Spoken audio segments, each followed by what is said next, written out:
Why is it that conservative ladies who say they are standing for the patriarchy still want to challenge and just do whatever they want and not fall in line? We're going to watch Andrew Wilson prove that wrong. I wasn't saying, Andrew, can you shut up for 30 seconds? Let me talk. The patriarchy. Andrew, aren't you supposed to be silent? Can somebody mute him? Andrew, just let her finish. Andrew, just let her finish. Go ahead, Deborah. It's that loud. Go ahead, Deborah. I think you misunderstood what I was saying and took it as a personal criticism when I wasn't saying it's personal criticism. I'm going to stop. That's literally 20 seconds into the podcast. And she's literally asked for him to be muted twice and told him to stop. But she's for the patriarchy. And let me point out, it's that laugh. See, they say they want to be in line until a man tells them to get in line. They say they want to be respected and be pampered and be cherished until they're pampered and respected and cherished. They say they want a family until they're tired of their family. They say they want children until they're tired of their children. And they say they want a husband until they're not, they're tired of their husband. And there's no reason for it. But this feminism garbage is what leads to degeneracy. Saying that what you're saying, I agree with the majority of what you're saying, and I think it would come across better, and that this is a disconnect between men and women, even on the same side of the political aisle, or people who probably share the majority of how they think society should be run, things like that. I really do think that. I think that this is a broken messaging, and I would wish that more people would listen to this message, and I think you don't realize listening to it, as somebody who does agree that it doesn't seem like it's coming from a place of we should protect women as a society, and their best thing that they like, not their only thing, but women are mothers. That's their role in society. They're the matriarchs of society, and therefore we should protect them. We shouldn't force them to work.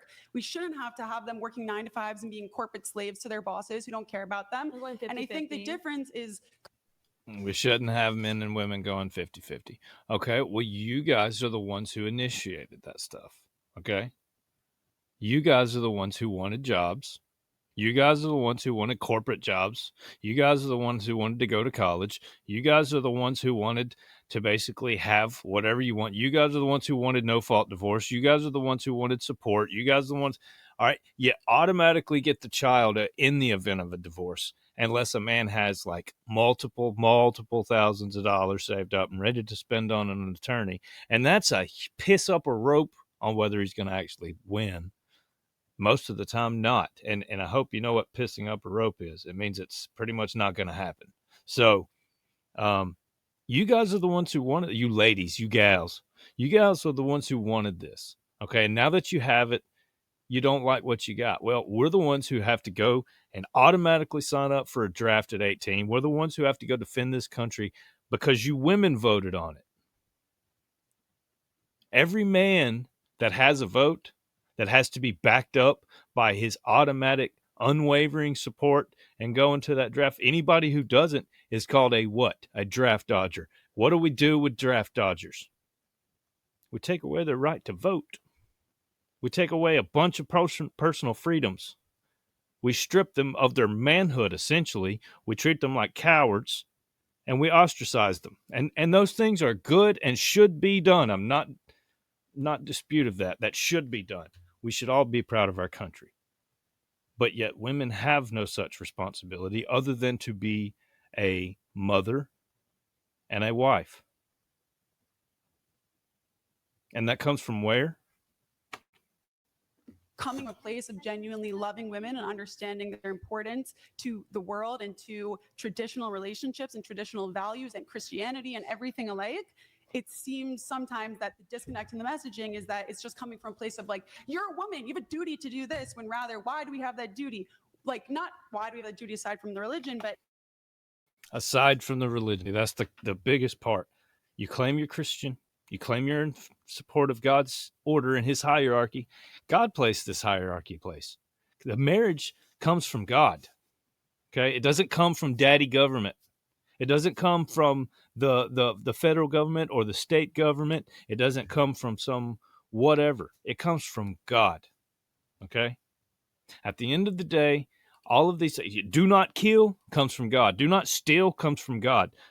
do not take, do not lie, false witness.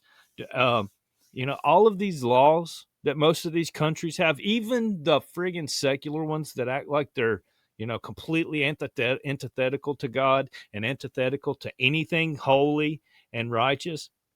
None of us are righteous, first off. Let me preface it with that. But all of those laws come from the Bible. All of them.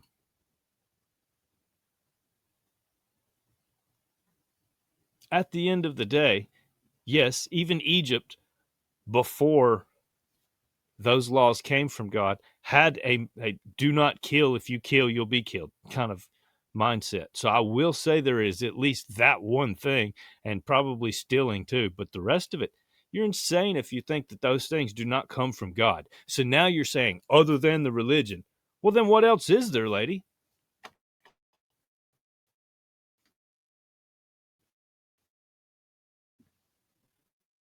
Why do you truly believe that women should be protected or things like that? I just think messaging wise, and this wasn't a personal attack, I think more people would.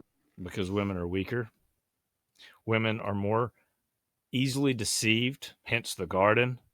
Women are more likely and more capable to be deceptive towards people around them.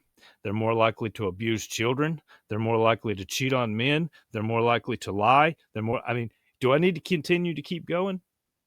And this is not me hating on women. I've been married for 17 years. I have a wonderful wife. I have a wonderful daughter. I have a wonderful mother and grandparents, sisters, women who I love. Okay. But there is a religious component to it that helped them to get into the place that they need to be in. Okay. And I'm not claiming that I'm right. I'm not.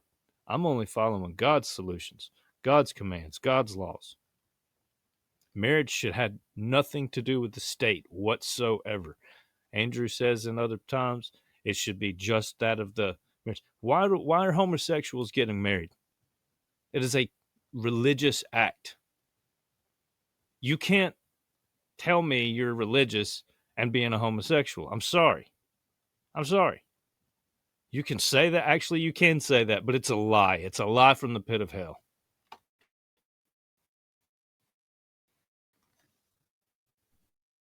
Listen, and they should listen. It just doesn't seem so much like it's coming off right now from a place of like women should be protected in sports, in the workforce, in homes, and everything alike. And that's all I was saying. I wasn't trying to personally attack you. And if you really think I'm a feminist, then that's very hysterical and you have a horrible character judgment. Now watch. At this point, she's telling Andrew that he's wrong on his assessment of her. When I'm a different guy than Andrew, and I literally, this is only 2 minutes of this video that we've been watching so far. I've been talking for 6. 2 minutes of her talking, maybe 3. And she's sitting here telling him that he has no clue who she is or how dare you judge me, or how dare you put this on me. When you can clearly tell she is a conservative. She probably is a Christian, but she does not adhere to those values that she's espousing. Why? Because she's over talking him. There is supposed to be a hierarchy. God, the man, the wife, the children. Simple as that.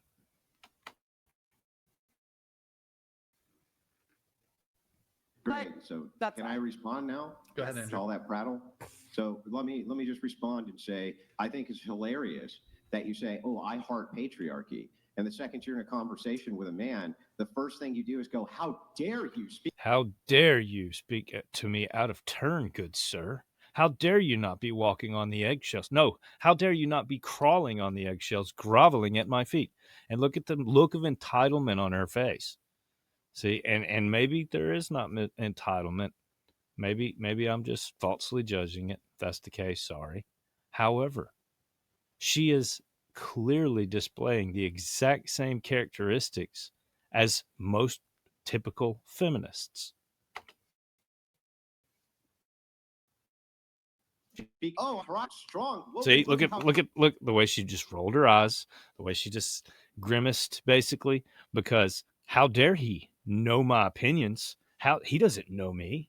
Why? Where would he come up with that?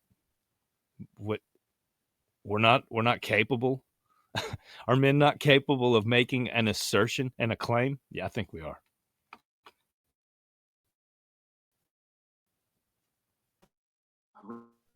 Great, I am. Yeah, absolutely, you're a covert feminist. The idea here of what you're talking about is just pure tone policing. It's pure tone policing. I love your messaging, Andrew. I think you're totally right. Everything you're saying is completely correct. But if you used a different tone to kiss women's asses and packaged it in such a way that they thought you were kissing their ass, they might be more responsive to it. Boom. That's opposition to what I want.